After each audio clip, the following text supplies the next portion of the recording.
as a firm started in the United States. The United States is a developmental wasteland right now, and Asia is where the opportunity is. It's where innovation is taking place. My experience here has been that the model that exists here is really the best one for reinvention. And this is a model that ideally would be copied elsewhere in Asia. Working on the BFC with the URA, actually first working with Mapletree to determine appropriate densities for the site.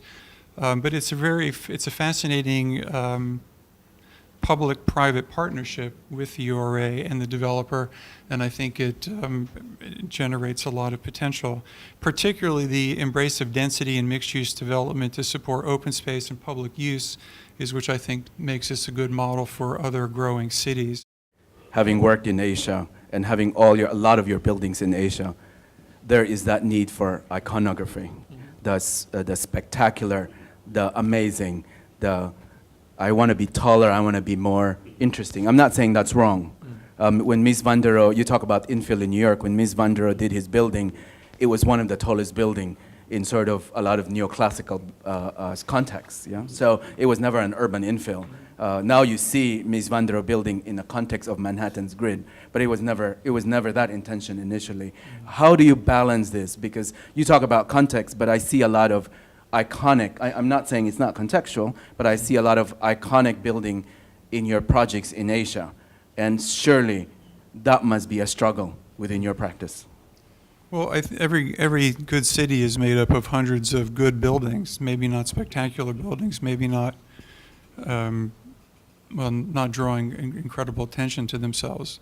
When when you drive through Pudong and look at the collection of that first generation of buildings, it's frankly quite challenging visually. I mean, it's almost like going to a clown convention. Every building is crying out for attention.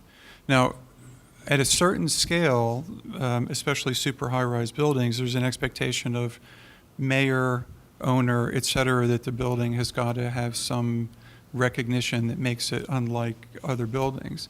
In fact, for many clients that we've had in China, even small 30-story buildings, if you come with a scheme that's an extruded rectangle, they say, this isn't architecture. You've got to give me something that I've got to question whether or not I'm willing to go that far.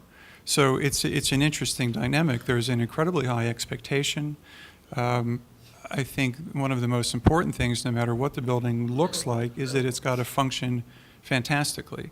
That should be the sort of common basis for anything that's produced. And on top of that, it should be creating wonderful public spaces for people to be within. And actually, how it meets the sky, I think,